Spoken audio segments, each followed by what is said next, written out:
Good evening, everyone. Here we are. We're about to do our second class on the secret for overcoming depression. For those of you who missed last week, let me say that it feels meaningful that you go back and listen to it.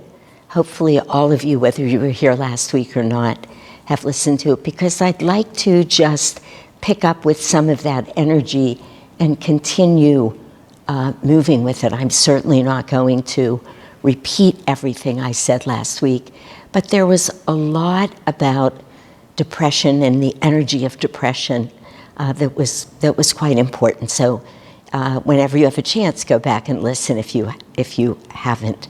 I'd like to start tonight by reading again. As I said last week, Swamiji dedicated 3 days of this month-long book on secrets of emotional healing to the emotion of depression. We're only doing 2 weeks, but Swamiji gave it 3 days. I'd like to read again Swamiji's words about how to overcome depression. The secret of overcoming depression, he said, is useful activity devoted selflessly to helping others. Useful activity devoted selflessly towards helping others. And again, as I said last week, we call this seva.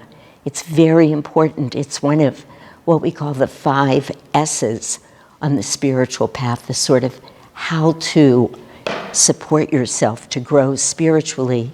Serving, even if we're not depressed, is one of the most important things on the path. But certainly for depression, as Swamiji points out, and I commented on this a lot last week, it's a great way to get outside of yourself, be thinking of other people, and by doing that, we start to draw the energy up our astral spine. So it's actually transformational, and I'm going to talk a little bit about that in a moment. The second day, he said, the secret of overcoming depression is not to try reasoning your way out of the slump, but vigorously to raise your level of energy from the heart to the brain, then channeling it outward in creative activity or in useful service to others. So here again, Swamiji is talking about raising energy. This is really where I focused a lot last week, particularly on his word vigorously and what that means to us. And again, as I talk about moving energy, changing energy, transforming it, I'll come back to all of these points. And then the third point is the secret of overcoming depression is to affirm mentally, I am not my moods and I am not subject to the moods of others. I am ruler in my kingdom of thoughts and feelings. In everything you do, Swamiji says, strive to be a cause, not an effect. Let me just read that last one again. The secret of overcoming depression is to affirm mentally, I am not my moods and I am not subject to the moods of others. I am ruler in my kingdom of thoughts and feelings. In everything you do, strive to be a cause, not an effect.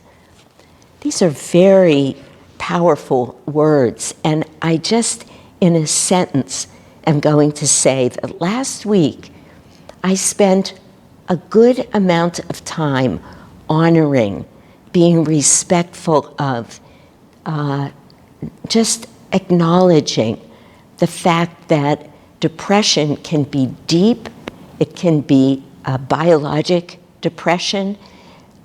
There are times where you need help, medical help, in the form of antidepressants, psychotherapy. Anyway, I spoke a lot about it. I want everyone to listen to it, because tonight I'm not going to keep going back and continuously saying, but in this case, but in that case. There are those cases. And for any of you who are watching who have suffered with a deep depression, I am completely in support of seeking help from the medical profession.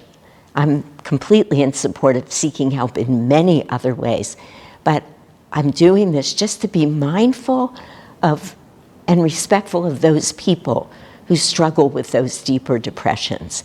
So having said that, and assuming that you now know that about me, I'd like to at least start, though we'll go many places, with number 3, when Swamiji is saying, affirming mentally, I am not my moods, and I'm not subject to the moods of others.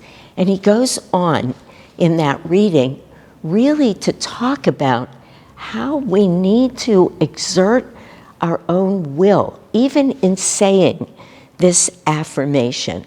You know, Paramahansa Yogananda said once, if you want to be sad, nothing and no one is going to make you happy.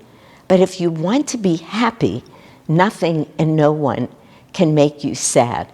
That is a very powerful statement.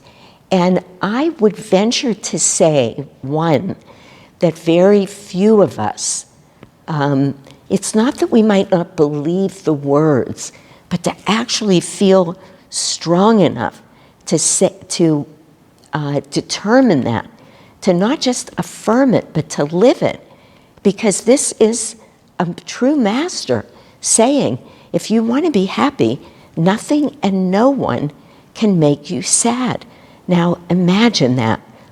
And imagine, even if you're not quite there, even if in fact you do get sad, even if you're mostly, he's talking about, he says if you want to be happy, again, he's not talking about fleeting moments of happiness. He's talking about an inner state of he'll call happiness, but true joy, of calmness, of centeredness. He's saying when you're there, and if you choose that with all your will, with all your might, with all your strength, with all your soul, you really cannot get pulled away from it. And whether we've been able to attain that state or not, just hearing it will probably give us the power to keep coming back to it. Wait a minute, I want to be centered. I'm feeling good. I'm happy right now. What can go on that would pull me away from that? Which doesn't mean that you become flat affected or devoid of feeling. No, it just means you notice things that are happening in the world, not just in a different way, certainly, but from a whole other perspective, a complete other perspective. When Master and Swamiji both speak very often in just the few readings that I did that pertain to depression, about what it means to actually change our mind. What does that mean? There's the affirmation, I want to find this and read it to you, that is taught in Ananda Yoga. Every posture that we do has an affirmation that goes along with it. An affirmation is a statement that speaks to our highest potential. Whether we live that way or not, the idea of stating it over and over literally changes our energetic being until eventually we are that. Whether we began that way or not, we just use these affirmations and we change the energy pattern that is behind not just our body, but our thoughts and our moods. And this is very important. And this is part of why Swamiji wrote these affirmations for every yoga posture, so that we are directing our energy, our thoughts and our energy to our energetic patterns that become us, and saying we can actually be in these hatha yoga postures that he then, through inspiration, drew to go with each posture. So in that particular physical posture, energy could move in the way that is supported by the affirmation. It's very deep and it's very powerful, and it brings us back to the original meaning and intention of yoga, which is not a physical exercise, it's not competitive, it's not many things it's become throughout the world, not just in the Western world, but it was meant to be, in fact, a way of transforming us energetically. Really, its true meaning, since I got myself into this, I just want to complete the thought of hatha yoga. The true purpose is to help us train this body to be able to sit for hours in meditation. But we're not really just training the body. We're calming the body, we're calming the mind, we're neutralizing energy, we're drawing energy in and bringing it right to our center so that we can sit perfectly still. Nothing in this world is really only about these bodies, any more than anything in the world is really exclusively about our emotions. That's not the case. We are first and foremost and always spiritual beings. And that means if we retrace backwards from body to soul, we literally are here manifested physically and live in this world. It's the way most of us work. It's how we live. It's how we try to satisfy ourselves, as if the physical world and everything in it was the reality. We get into so much trouble that way, including depression. But let me try and stay on point here. If we draw our energy back in, we go from the physical world to an energetic world, which is us. We are first energy, and then that energy manifests physically, but there's a whole energetic being here. And then ultimately that energy expands into the causal or spiritual realm. Now that's important for many reasons in terms of this discussion about depression. It's actually important for the discussion about every emotion. But first, I want to finish this point that I was making. I found or thought of, I don't remember now, it was a couple weeks ago, the affirmation that goes with the pose. Many people call it corpse pose, but it's actually in Sanskrit called savasana. So it's a very, very important hatha yoga posture. And it's important not just because you get to lie down and rest, usually at the end of a fairly rigorous hatha yoga class, but it's important for this reason. Listen to this affirmation that Swamiji wrote with it. He said, bones, muscles, movement, I surrender now. Anxiety, elation, and depression, churning thoughts, all these I give into the hands of peace. Bones, muscles, movement, I surrender now. Anxiety, elation, and depression, churning thoughts, all these I give into the hands of peace. That's very powerful. He's saying, and it came up for me today because he's talking about how do we let go of an experience of depression.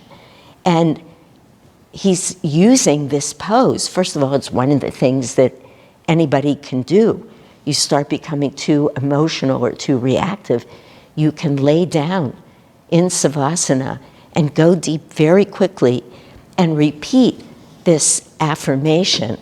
But the main point is that with all of these postures, with all of these affirmations, with all of these antidotes to any of these emotions, what we are hoping to do, and what Master was alluding to when he said, if you want to be happy, nothing and no one can make you sad. He is talking about this affirmation is speaking to even Savasana itself, lying there, totally calm, devoid of feelings, drawing energy in, surrendering everything into that state of peace, is actually describing what it means to begin to get very conscious about taking the energy that is everything, every activity, every thought, but for tonight, that is depression. It's a mood, it's energy, and we have the power to transform all energy. If I didn't say it last week, I've said it 1,000 times over the years. It's a physical law of the universe. It's the first law of thermodynamics. Energy can neither be created nor destroyed, but it can always be transformed. There is so much hope in that. If you're dealing with depression, not trying, as Swamiji said in one of these, I think the second day, where he says there's no point in trying to reason your way out of it. We can't do that. We can't use the very substrate almost of the problem that we're trying to solve the problem. Master has said you can never solve the problem on the plane it was created. And what that means is, if we don't find ways, if we don't have the commitment, the willingness, the deep desire to actually transform energy, we will not be able to lift ourselves up out of a depression. It will be impossible. We have to look to that realm of transformation. And when we do that, and it takes a lot to do it. You remember last week I said, and I meant this, there is so much seduction in Maya, in delusion, in our moods, in every mood.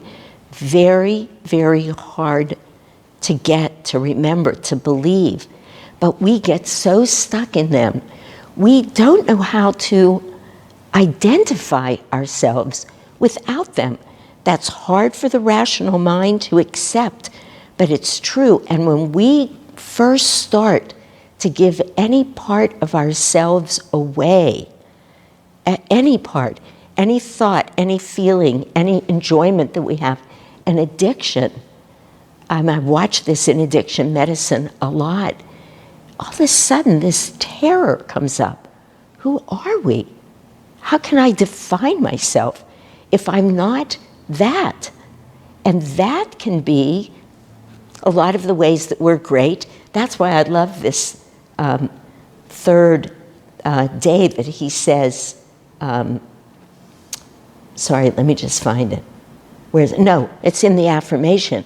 He says elation and depression, whether we're really high or we're really low, we begin to define ourselves. It's all outward. Only by drawing that energy in and using it to work toward the spiritual realm can we really find a solution. Now, having said that, and I've said this next thing many times, I'm in favor of medicines when they're needed. I'm in favor of psychotherapy when it's needed. I think I said it last week. There have been many times where I've referred people to a psychotherapist, but I've said to them, don't quit seeing me as the spiritual teacher or counselor. Don't just do that. So easy to get stuck in those weeks after weeks and then years of everything about me, me, me. I had this problem, I had that problem, I was treated badly. Those are maybe small things if you're dealing with a severe depression, a real biochemical depression. But I spent 3 years in psychotherapy, and I pretty much talked about myself every single week for an hour. And there were many times where I needed another hour. This was in my 20s, my early 20s, and it was very helpful, but it wasn't an endpoint. It was a stepping stone. It was a way to be able to strengthen my ego so that I could use that ego then to realize that I wanted something more. And that's the really positive part of the ego. And so it's not that psychotherapy or anything else is bad or wrong, but it is absolutely true that eventually, to be healed of anything, we have to come back into the spiritual realm. Everything happens, all transformation, in our astral spine. And it doesn't happen anywhere else. I'd like to share probably a couple of stories with you, but there's a beautiful story that's told in Asha's book, Swami Kriyananda as We Have Known Him. They're just little 1- and 2-page stories about people's encounters with Swami Kriyananda, but deep. You could pick up that book and read 1 or 2 or 3 and just sit with them for days. It's a very wonderful book. This story is called Touched on the Heart. And I'm not going to read the story, it's a long story. But there was a woman who knew nothing about Ananda. But she was drawn there. She was actually very drawn to yoga. So she wanted to come and do the yoga teacher training course. But also she was interested in spirit. And she had heard various things about Ananda and about Swami Kriyananda in public, in the newspaper and things like this. So she came with a little reservation, but she was drawn. That's very important. And she came. And again, I want to shorten the story. She tells the story by saying her whole life until that time, I don't know how old she was when she came, but she was not a teenager. She was at least in her 20s, if not her 30s, had been dictated by a profound depression. She said she was on meds many times, different meds. She needed them. She was constantly seeing therapists. And again, this depression ran her life. She lost a lot of jobs because of it. She found herself in many difficult situations in life because of it. So she was very depressed, and she identified with that depression. Deeply, truly, that was her. She came to Ananda, not expecting to see Swami Kriyananda because she had been told by somebody not at Ananda village, somebody else that, oh, he spends most of his time in Italy now. But it turns out he was at the village. And one day, she was up near this little chapel near the place where Swami Kriyananda, which was his home. But there's a separate little chapel there. And as she was walking by the chapel, this man came by her. She said she was very drawn to him, just energetically, his eyes, his energy, his face. And she said hello, and he said hello. And then he said, have you meditated in there? And she said, no. And he said, you might want to meditate in there. And she said, well, I wasn't going to go in today. And she looked down in a way, and again, in a mood. And she started to walk away. And he said to her, I don't think he used the word should, but he said to her, Yeah, he said, I think you should. That's what he said. There was something in it. She walked into that temple, some power in the way he said it, like it was a directive in the best way, which of course it was, a directive and in the best way. And she went into the temple, and she said she was in there just moments, and she had this sensation in her heart. It burst open. She felt elevated. She had a sense of light, and she said the depression was gone, and it never came back. Now, that was a beautiful story. That was her great good karma. Swami Kriyananda looked at her, and he knew something about her. And in very few words, he sent her in there.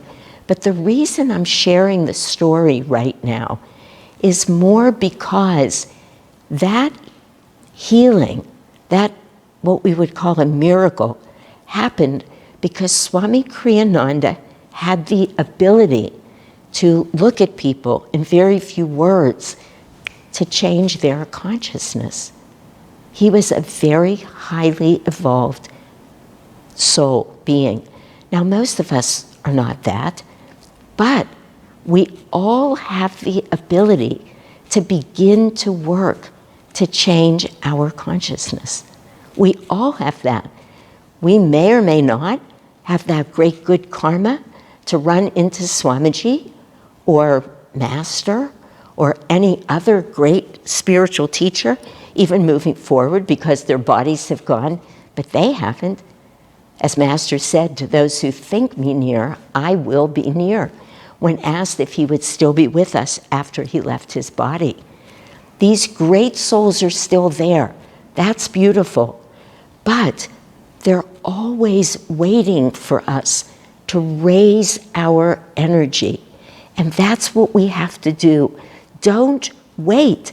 If you feel any moment of any mood or depression coming in, immediately turn your thoughts to God. Lift your eyes up. Even just that. Raise your hands. No matter where your mood is, call on whoever you would call on. Master, I need you now. Swamiji, help me, lift me up. Swamiji tells a very sweet little story of once he was in a bit of a funk, and he was walking by Master. Master used to call him Walter. And he said, Walter, there you are. How are you? And Swamiji said, well, and Master said, great, that's the spirit, and moved on. It's adorable. That story has saved me so many times. Not with depression, depression isn't mine, but with fear, with irritation, with anger, with judgment. The minute it comes into our minds, we have to give everything that we have.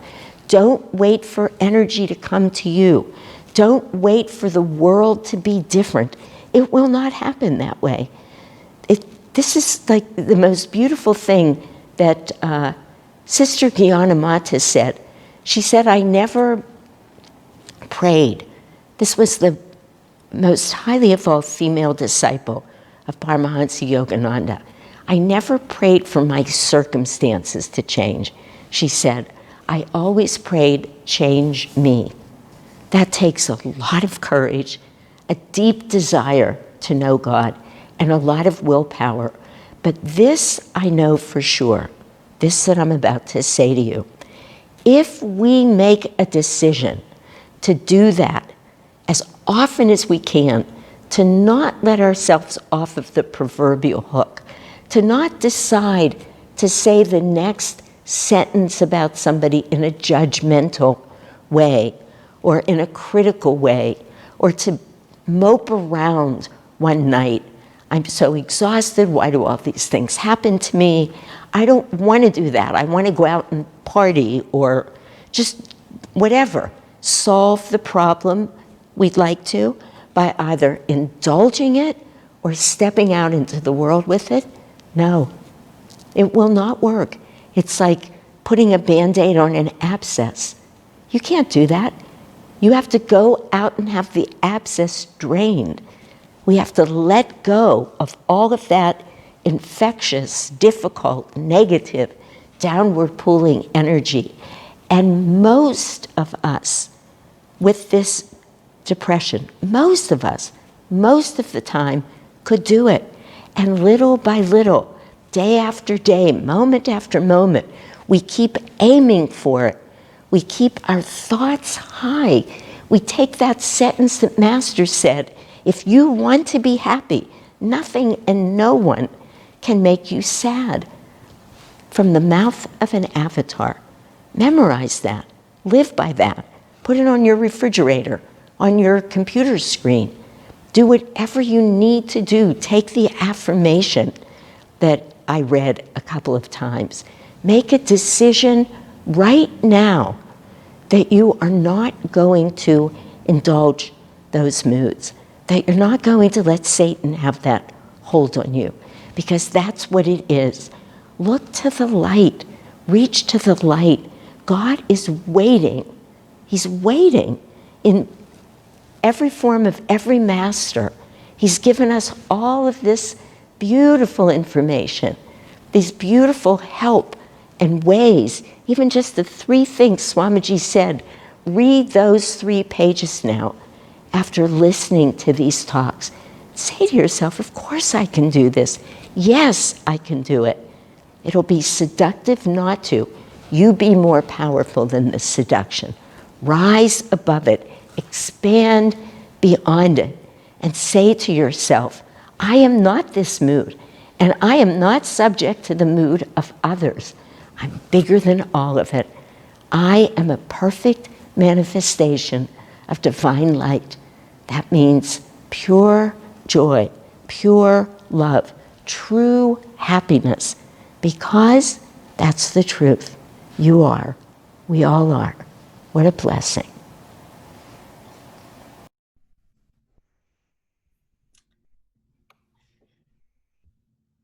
It's always interesting watching that later. You're so in it when you're doing it. If anybody had asked me 35 minutes ago what I said, I would have no idea. Does anybody have any comments or questions? Just any discussion points, so that you'll have to unmute yourself if you want to speak, but love to hear from you.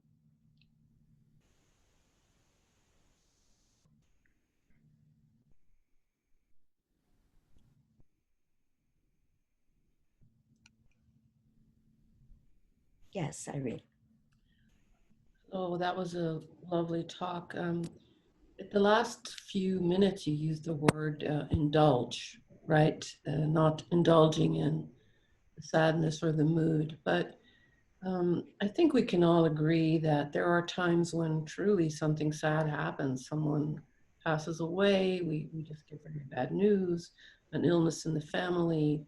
And I think what I struggle with a little bit is what's the difference between you have to process and come to terms with those sad feelings without indulging and keeping it going. And how do you, I guess, how do you manage that process where you do have to work through a terrible event in your family or in your life? Um, how do you work with the concepts that you've said here to, I guess, not fall into indulgence? That's somebody's going to have to tell me if my screen freezes. I don't have the best internet here, but that's a really good question, Irene. I think in some ways it's such a key issue on the spiritual path. And it's just so interesting that you asked, because many people who are joining us here tonight know that I'm living right through a moment exactly like that in my life. In fact, part of why I'm down in Southern California is because I have a 50-year-old son-in-law and my daughter-in-law and my 2 grandchildren, but he's got a very aggressive, widely metastatic cancer. And really, we're doing end-of-life care. It's tragic. And it is. I mean, I could say a lot about that. But I think what practice on the spiritual path And this is why we call a meditation practice. I mean, even that phrase is really important because what I didn't mention in the talk is the only way to get to where I was speaking about, into the spine, into that state of transcendence or of transformation, is through meditation. There honestly is no other way. And as we practice meditating and living these teachings moment by moment as much as we can, and we're all human, you know, I'm no more able to do that every minute than anybody is. Once we can do that, we're no longer in these human bodies. So as long as we're here talking to each other, we haven't yet attained that goal of that level of spiritual perfection. But the more we practice, the more we have a practice, the more we find that the sadness is there, the tragedy that can happen in life, the pains, because they do, but in a way that is nearly beyond words. I think this takes a little leap of faith. Uh, the what I will call truth, utter joy, meaning, an awareness of the presence of divine energy, an awareness of a feeling of true love. I don't mean interpersonal love. I mean divine love, devotion in the heart chakra, not in the emotional human heart. It never leaves. And so we find ourselves in this nearly indescribable moment of, and there's no exact words, but of light and dark existing in every moment together. So that pain is there and it's real. You lose people, you lose a job, somebody betrays you. You know, they're pains, but they never eradicate the light. And in that sense, we live true to our human experience, all the while climbing this ladder. And it is referred to even spiritually as this spiral staircase or a ladder of transcendence. So we're always looking at the light, which is God Himself, which is all of us, our true spiritual nature, even as we are feeling some of these human pains. They're real. We are human beings. So there's no way that I could say there's no pain down here in my daughter-in-law's home right now, or that I'm not feeling pain. I am. But it's not a pain that blocks out the light. Does that help at all? Yes, that's helpful. And I'm sorry I did not know that about you. So That's okay. I don't live it. It's very interesting for me, but I mean, you can see I'm living that, and yet I'm sure you feel also that joy. I have, it doesn't have me. It's not winning. It's just there. So, I mean, thank you for caring, but that's the aim.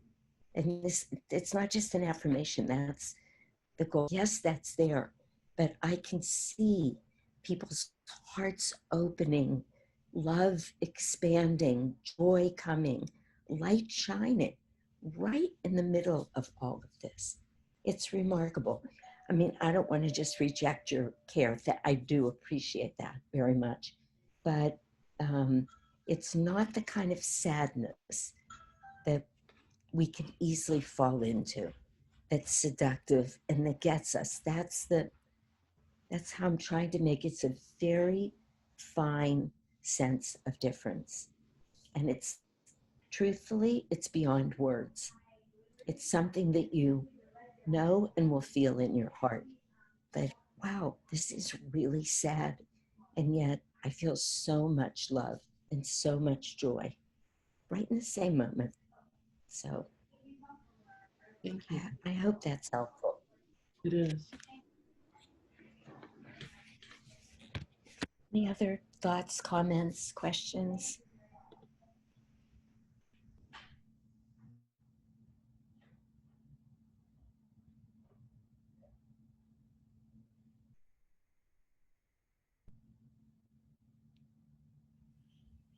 I can say something. Of course. That was beautiful, Shantima. Thank you so much. And thank you so much for your answer just now. I think that that was very, very helpful too. Something that, when you talked about, just don't look to the light and don't let Satan get a hold of you, or the moodiness, don't give in to the moodiness. Sometimes I'm not a moody person, but with everything that's been going on, I've seen that in me. And one of the things that has been helpful is to, even when the moodiness is there, just to say, yes, I am moody, and Master is an avatar, and he can come right here, right now, into this moodiness, because sometimes I get really down on myself for not, it's one judgment after another, it's like judgment for not being able to overcome that. And it's a never ending. I see it going in circles. And then I say, I'm just going to accept where I am. And it's a very unsatisfactory place. But I believe Yogananda is my guru, and he is an avatar, and he can make it all the way down here, where I am in this craziness. And just thinking that he can, and that he would, that he can, and that he does want to do that, that raises my vibration. It's the shift that I need. And then all of a sudden I can open up and I can look up. And it just comes with the idea that even right here in the mud, he can come here. All I have to do is invite him in. I don't have to get out of the mud. He can come down to the mud with me. But I just have to invite him. That's very beautiful, Eloisa. What you're saying is so important, because with the very thought of Master, or I don't know, everybody who's watching and who will watch this, whoever it is that you pray to, the very thought that you remember, which I think is the beautiful piece of who you are. I mean, knowing you as I do, that you're never far from a thought of the divine. And as soon as we have that thought, that's why I was saying before, raise your eyes up, hold your hands up, anything that's up, that thought, Master, I know you're there. Master, the vibration in the thought, in the effort, in the direction, in the remembrance, it's hard to describe how much that changes us. It doesn't necessarily make it all perfectly fine, but many of you have heard me say this a lot recently. There's a line in one of the songs that Swamiji wrote. The line says, every effort we spend gives more life in the end, till our gladness in life's ever new. But the piece of that I love is that every effort we spend, it is so powerful thinking of that. So every time you remember, I remember, I've told stories of myself. They're embarrassing. In fact, I told them in this class a couple weeks ago, where I haven't even thought of God. I almost let myself die once without remembering to call on Master. But believe me, there have been many other times when we don't remember. It's because you can call it a mood, you can call it Satan. They're one and the same, literally. Anything that takes our attention away from the divine and towards a contracted, dark sense of self. That's Satan. But in your very remembering, Master, you come down here into the mud with me. He's not going to really come into the mud with you. He's not. He'll find you and he'll lift you right up. And it's just beautiful that you remember. That's a lesson for all of us. It really is. This is what I mean when I say, don't indulge it. Don't let yourself have the, because it is seductive. I know every one of us has been there in one way or another. It could be with food, it could be with a mood, it could be with sex, it could be with, just any mood that you want, any negative thing. It just feels a little good. And once we let that in, boy, we are lost. But when we say, I am where I am, but Master, you come and be with me, we're found. Very different. So it's a really, really important point that you're making and that you're sharing. Thank you. Yeah. Anybody else?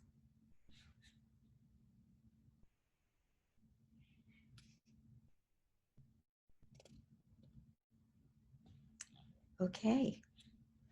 Then we'll see you all in 2 weeks. I forget what we're talking about then, but promises to be very fascinating. Good night, everyone.